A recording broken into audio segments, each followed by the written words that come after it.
Goldilocks and the Tree Bear. Once upon a time, there were three bears who lived together in a little cottage in the woods. There was a great big father bear, a middle-sized mother bear, and a wee small baby bear.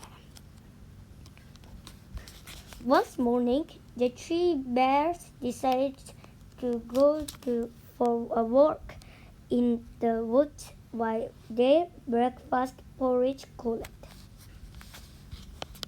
While they were gone, a little girl named Goldilocks came past their cottage.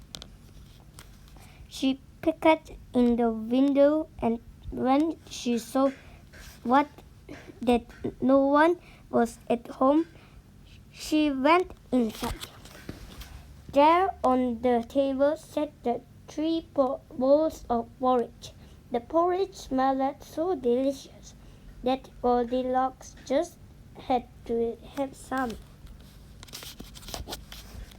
First, she tried the porridge in the great big father bear's red bowl, but it was too hot.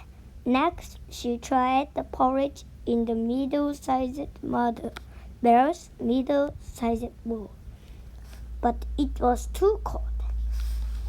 Then she tried the porridge in the wee small baby bear's wee small bowl, and it was just right. So she ate it up all.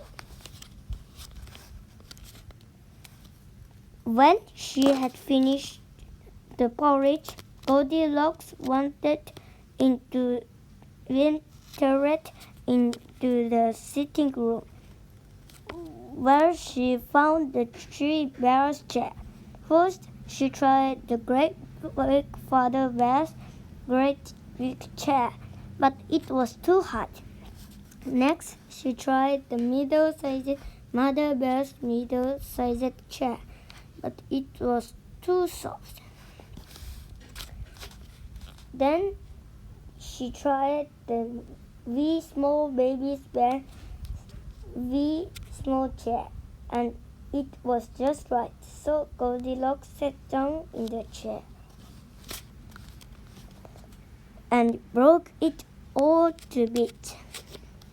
Then Goldilocks went upstairs where she found the three bears' beds.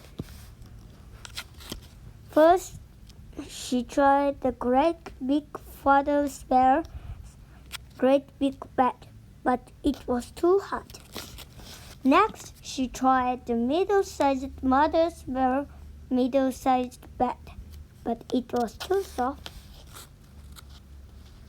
Then she tried the wee small baby bear's wee small bed, and it was just right.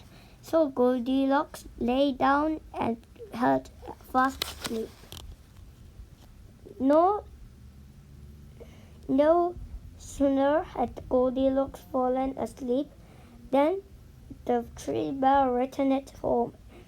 Their walk had made them very hungry, so they hurried right into the kitchen. Goldilocks had left the spoon in the great big father porridge. "Someone has been eating my porridge," said the great big father bear in his great big voice. The middle-sized mother bear saw that the spoon had been left in her bowl of porridge. "Too. Someone has been eating my porridge," said the middle-sized mother bear in her middle-sized voice. Then the wee small baby bear looked at his bowl of porridge. "Someone has been eating my porridge," cried the wee small baby bear in his wee small voice, and they eaten it at all. The three bears hurried into the sitting room. Goldilocks had knocked the pillow of the great big father bear's chair.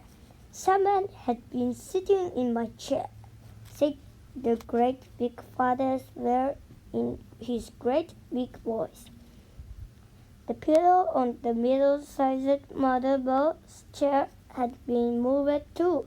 "Sama has been sitting in my chair," said the middle-sized mother bear in her middle-sized voice. Then the wee small baby bear looked at his chair. "Someone had been sitting in my chair," cried the wee small baby bear in his wee voice, "and they broken it to bits." Then the three bears went upstairs. Goldilocks had messed up the covers on the great big father bear's bed. "Someone has been sleeping in my bed," said the great big father bear in his great big voice. The cover on the middle-sized mother bear's bed had been messed up too. "Someone had been sleeping in my bed," said the middle-sized mother bear in her middle-sized voice. Then the wee small baby bear looked at his bed. "Someone had been sleeping in my bed," cried the wee small baby bear in his wee small voice. "And here she is." Goldilocks woke with a start. She leaped out of bed, jumped through the window, clambered down from the roof, and ran away just as fast as she could go. What happened to Goldilocks afterward? No one knows. The three bears never saw her again, and they lived happily ever after in their cottage in the woods.